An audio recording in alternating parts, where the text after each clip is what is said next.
Siemanko, na dzisiaj przygotowałem wosk do przypaleń. Jeśli chcecie zobaczyć, jak on działa, to zapraszam do oglądania.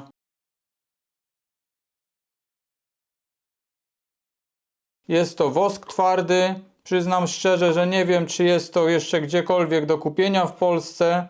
Za granicą na pewno bez problemu da się to kupić. Ja to kupowałem kilka lat temu. Było to pod nazwą wosk twardy do przypaleń. To jest z firmy Kenda Farben. Tak dokładnie nie znam prawdziwego składu tych wosków. Z tego, co jakiś czas temu udało mi się znaleźć, to jest to syntetyczny wosk Carnauba z jakimiś woskowymi jeszcze dodatkami. Jeśli chodzi o zapach, no to raczej nie jest to zapach naturalnego wosku, ale robi ciekawy efekt, no i sprawdza się na skórze. Nakładamy to przy pomocy tarczy wełnianej, bawełnianej. Ja akurat to montowałem na szlifierce, ale teraz mam zamontowaną taką tarczę na wiertarce. Za chwilkę Wam pokażę, jak to się nakłada i jaki efekt daje na skórze. Kawałek skóry roślinnie garbowanej, licowej, tarcza bawełniana, polerska. No i nakładamy. Na początku trzeba zebrać trochę tego wosku, też go trochę nagrzać, więc chwilkę to musi potrwać, tak żebyśmy złapali ten wosk na tarczę.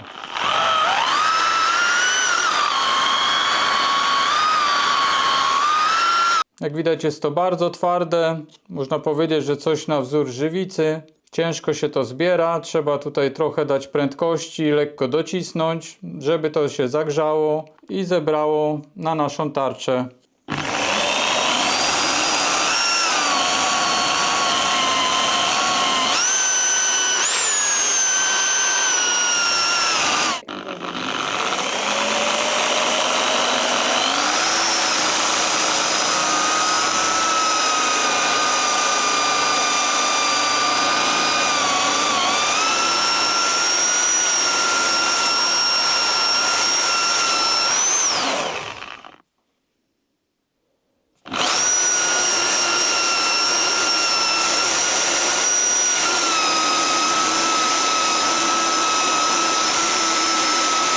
Tak się to prezentuje.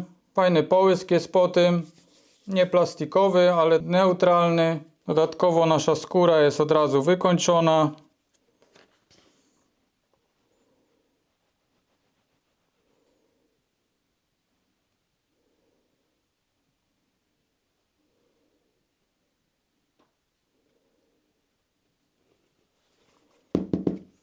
Możemy ten wosk nałożyć na całej powierzchni najpierw cienko, a później przypalić same krawędzie, żeby były lekko brązowe albo nawet mocno. Trzeba wtedy większą prędkość, mocniej docisnąć. Uzyskamy silniejszy efekt, głębszy, taki mocniejszy brąz. A jeśli będziemy delikatnie po prostu ruszać, no to ten wosk będzie nam się nakładał na całą powierzchnię i tam, gdzie dociśniemy, to on się mocniej przyciemni, w zależności właśnie jaka prędkość jest i jaki docisk do koła polerskiego. Na dzisiaj to by było już wszystko. Do zobaczenia w kolejnych filmach. Trzymajcie się. Cześć!